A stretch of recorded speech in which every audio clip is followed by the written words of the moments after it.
Hello दोस्तों, मैं आपका डेयरी फार्मर दोस्त मधुसूदन हाजिर है फिर से नई और सही जानकारी के साथ। आज का जो वीडियो मैं शेयर कर रहा हूँ कि अभी फार्म पर क्या चल रहा है और कौन सी बीमारी हमारे फार्म पर आ गई हैं और हमने जो 3 से 4 गाय सेल करी हैं किस कारण करी हैं, तो सारा कुछ शेयर करेंगे हम वीडियो के माध्यम से। आप भी बने रहिएगा वीडियो में अंत तक ताकि मिल सके सही जानकारी। और आप भी यदि डेयरी फार्मिंग शुरू कर रहे हैं तो इन बातों का जरूर ध्यान रखिएगा। तो हमने हमारी कुछ गाय सेल करी है, तो उसका रीज़न क्या है। तो हमने कुछ गाय सेल करी है वह इसलिए क्योंकि हमें एक तो जो गाय हैं उनका दाम अच्छा मिल गया था, और सेकंड चीज़ कि हमारे पास एक गाय काफ़ी समय से थी, यानी कि लैक्टेशन थोड़े से ज़्यादा हो चुके थे, इस वजह से हमें उसे सेल किया है। और एक गाय हमारे पास फर्स्ट लैक्टेशन की बछड़ी थी, परंतु हमने जब उन्होंने बल्क में उसे पसंद किया है तो हमने उसे भी सेल कर दिया है।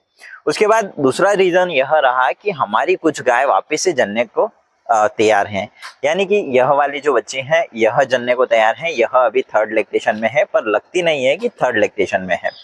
यह जनेगी, उसके बाद में 2 काफ अलग प्रेग्नेंट है हमारे पास, और ये 2 काफ आप देख सकते हैं, यह वाली। तो घर की बच्चियां जब तैयार हो जाएगी तो इसलिए हमने इन दोनों काफ को रखा हुआ है। तो 3 गाय यह हो गई जब जनेगी, एक अभी लेटेस्ट जनी हुई है, यह वाली वापस से जनने वाली है, यह फिर जनने वाली है, 2 आगे फिर जनने वाली है और एक और यह जनने वाली है। यानी कि 4 तो इस लाइन में प्रेग्नेंट हैं जो जनने की तैयारी है। उसके बाद में 2 बच्चे यह हैं जो प्रेग्नेंट हैं और लगभग 3 महीने में जनेंगे, 3 से 4 महीने में। उसके बाद यह है, यानी कि 4, 2, 6 और एक 7 गाय प्रेग्नेंट हैं और जनने को तैयार हैं, और 3 गाय हमारी मिल्किंग कर रही हैं। तो 7 में 3 10 गाय मिल्किंग में आ जाएगी। उसके बाद में हमारे पास एक और यह है, तो यह कंसीव नहीं किया था इसने, तो इसकी जो एआई हम वापस से करवाएंगे और इसे अभी मेडिसिन वगैरह हम लोग रोजाना दे रहे हैं। उसके अलावा हम चाह रहे हैं कि हमारे फार्म पर कुछ काफ इस वाले फार्म पर हम तैयार करें। तो मेरा उद्देश्य यही है कि मैं 5 से 6 गाय अच्छी मिल्किंग वाली, यानी कि घर की बच्चियां तैयार कर कर उन्हें रख लूं, जो 3 से 4 साल तक हमारे फार्म पर अच्छा मिल्किंग करती रहे। तो 4 बच्चियां में 5 बच्चियां अच्छी मिल्किंग वाली गाय रखूंगा फार्म पर, उसके अलावा सारे बच्चे रखूंगा।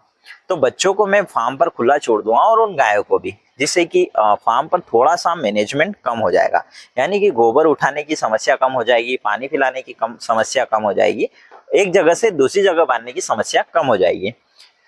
यह वाली बच्ची भी हमारे पास है, तो इसकी माँ को हमने सेल किया है और यह अभी प्रेग्नेंट नहीं हुई है, एज काफी कम है, तो लगभग 1 से 2 महीने में यह एआई के लिए तैयार हो जाएगी और हीट में भी आ जाएगी। हमारे पास सारी गायें थी, तो हमें क्या है कि यहाँ फार्म पर जगह को देखते हुए ग्रुप ज्यादा बनाने पड़ते यदि हम पशुओं को खुला रखने की सोच रहे हैं। तो अभी हमारे फार्म पर 5 गाय यदि मैं अच्छी मिल्किंग वाली रख लूंगा तो 5 गाय को एक ग्रुप में छोड़ दूंगा खुला। उसके बाद में सारे बच्चे रहेंगे तो सारे बच्चों को एक ग्रुप में खुला छोड़ दूंगा। उसके अलावा हमारे फार्म पर यानी कि एक और फार्म है जो बच्चियों वाला फार्म है, जहां पर 20 एबीएस के बच्चे हमने रख रखे हैं, जिसमें से कुछ एक की तो एआई हो गई है और 1 से 2 लगभग 7-7 महीने की प्रेग्नेंट है। उसके अलावा फार्म पर वहां पर भी बच्चे बढ़ाने वाले हम, तो वहां पर भी बच्चे बढ़ेंगे, तो फिर बाद में उन्हें लगभग सेल करेंगे जब वह जनने का टाइम होएगा, और बीच में भी हम सेल कर सकते हैं यदि अच्छे दाम हमें मिले तो।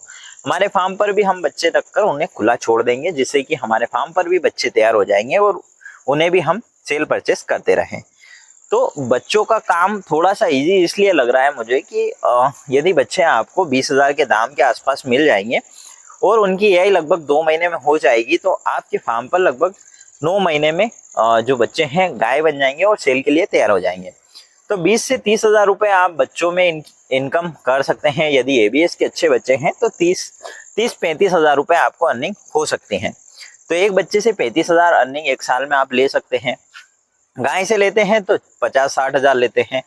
तो गाय में थोड़ी सी समस्या यह आती है कि मिल्किंग उनका करना होता है, मस्टाइटिस, और जो बड़े पशु होते हैं, बड़ी गायें होती हैं, तो उनमें बीमारियां नॉर्मल सी आती रहती हैं। बच्चों में बीमारी थोड़ी सी कम आती है, बच्चों की इम्यूनिटी जो है काफ़ी अच्छी स्ट्रॉन्ग होती है, और उसके अलावा बच्चे जल्दी कंसीव कर लेते हैं, गाय कहीं बार रिपीट करती हैं, तो थोड़ी सी यह समस्या आजकल की जनरेशन में आने लगी है।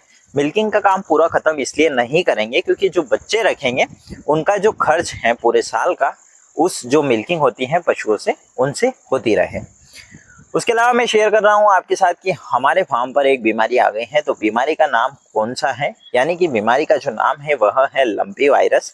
लंपी वायरस आपको पता है कि पिछले साल यानी कि 2 साल पहले लगभग राजस्थान में काफी हानि हुई थी। राजस्थान में कहीं सारी गाय, कहीं सारे पशु जो हैं एक्सपायर कर गए थे और काफी भयानक यानी कि कोरोना वायरस की तरह ही यह लंपी आया था और काफी पशु एक्सपायर हो गए थे।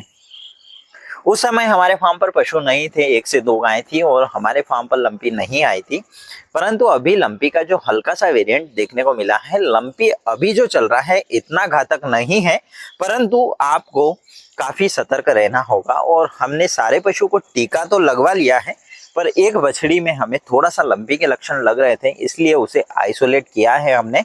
आइसोलेट शेड, हमारे पास एक शेड खाली पड़ा था जो शुक्ला भरा था, ये पूरा खाली हो चुका है, तो इसको हमने आइसोलेट शेड में कन्वर्ट कर लिया है। आइसोलेट शेड में मतलब कि एक खुली रख दी है और यहाँ पर हम बस उस जो बच्ची बंदी है, आप देख सकते हैं, उस बच्ची की केयर करने जाते हैं और बिना वजह से वहां पर हम नहीं जाते हैं। बच्ची को मेडिसिन देना, बच्ची को ट्रीटमेंट करना, इसीलिए जाते हैं, आप देख सकते हैं। और वह बच्ची लगभग सुधार हो चुका है, ज्यादा उसमें बीमारी नहीं है, परंतु सारे पशुओं से, सारे बच्चों से हमने दूर रखा है। तो 1 से 2 दिन यानी कि लगभग 7 दिन हम इसे दूर रखेंगे और उसके बाद में इसे वापिस से वहां छोड़ देंगे। तो 7 दिन में ये सही हो जाएगी। और आप भी यदि अपने फार्म पर ऐसी बीमारी, ऐसी छुआछूत वाली बीमारी, इन्फेक्शन वाली बीमारी आती है, तो उस पशु को सारे पशुओं से दूर रखें, जिससे कि आपके सारे पशु में बीमारी नहीं आए और सारे पशु सेफ रहें, आपका जो है नुकसान ना हो और काफ़ी बेहतर तरीके से मैनेजमेंट हो सके। तो पहले भी हमारे पास जो खुरपका, मुँह पका, यानी कि जो गांव की लैंग्वेज में बोलते हैं खराट रोग, तो वह आया था। तो हमने 2 पशुओं में आया था, तो 2 पशुओं को हमने इन पशुओं से दूर रखा था। तो इन सारे पशुओं में वह बीमारी नहीं आई है और काफ़ी बेहतर तरीके से वह बीमारी कंट्रोल हो गई और वह फार्म से चली गई। तो कैसा लगा आज का वीडियो, कैसी लगी आज की जानकारी? फार्म को लगातार हम बढ़ाते रहेंगे और पशु सेल भी करेंगे, परचेज भी करेंगे, तो सारा कुछ चलता रहेगा। तो मैं आपके साथ हमेशा ही शेयर करता रहूंगा। कैसी लगती है जानकारी? और भी अधिक जानकारी के लिए आप कमेंट कर सकते हैं। थोड़े बहुत व्यूज कम आ रहे हैं हमारे वीडियो पर, क्योंकि शायद आपको टॉपिक पसंद नहीं आ रहे होंगे, तो आप कमेंट जरूर करिए कि कौन सा टॉपिक मैं आपके साथ शेयर करूं, जिससे कि बेहतर जानकारी आपको मिल सके और मेरे को भी बेहतर सपोर्ट मिल सके।